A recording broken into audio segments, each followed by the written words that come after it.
August అంటే prince Mahesh Babu అభిమానులకు పండగే. అదిరిపోయే అప్డేట్ వచ్చేది ఆ నెలలోనే. అందుకే ఏడాదంతా ఆ నెల ఎప్పుడు వస్తుందా అని ఎదురు చూస్తుంటారు. కానీ ఈసారి మాత్రం ఎంత వెయిట్ చేసినా లాభం ఉండేలా కనిపించడం లేదు. Tollywood super star Mahesh Babu, దర్శకధీరుడు SS Rajamouli combination లో రూపొందుతున్న సినిమా పట్ల అభిమానుల్లో ఉత్కంఠ రోజు రోజుకు పెరిగిపోతుంది. అంతర్జాతీయ స్థాయిలో భారీ బడ్జెట్ తో తెరకెక్కుతుండటంతో భారీ అంచనాలు ఏర్పడ్డాయి.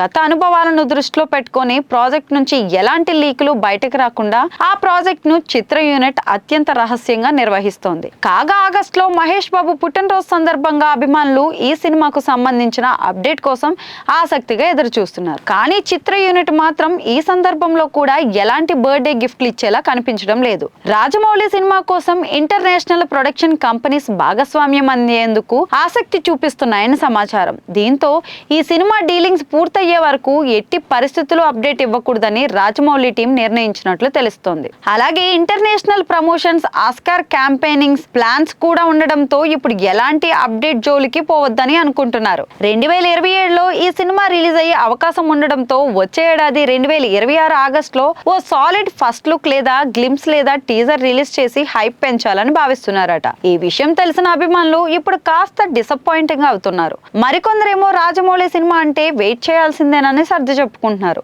ఇదిలా ఉంటే రాజమౌళి గత చిత్రాలైన బాహుబలి, RRR సినిమాలు ప్రపంచవ్యాప్తంగా గుర్తింపు తెచ్చిపెట్టిన నేపథ్యంలో ఈ సినిమాను అంతర్జాతీయ ప్రమాణాలతో నిర్మిస్తున్నారు. 1000 కోట్ల పైనే బడ్జెట్ తో తెరకెక్కిస్తున్నారు. ఇప్పటికే హైదరాబాద్ లోని రామోజీ ఫిలిం సిటీలో 100 కోట్ల ఖర్చుతో భారీ సెట్ ను కూడా నిర్మించినట్లు సమాచారం. అలాగే ఆఫ్రికా, యూరోప్ లో కూడా షూటింగ్ జరగనున్నట్లు తెలుస్తోంది. అయితే మహేష్ 50వ పుట్టినరోజు సందర్భంగా ఏదైనా అప్డేట్ ఇస్తే బాగుంటుందని ఘట్టమనేని అభిమానులు అయితే ఆశపడుతున్నారు. కనీసం లుక్ అన్నా రివీల్ చేయాలని రిక్వెస్ట్లు పెడుతున్నారు. చూస్తుంటే డైరెక్టర్ రాజమౌళి మహేష్ బాబు ఫ్యాన్స్ ని సస్పెన్స్ తోనే చంపేసేలా ఉన్నారని కామెంట్లు కూడా పెడుతున్నారు. చూడాలి మరి ఏం జరుగుతుందో.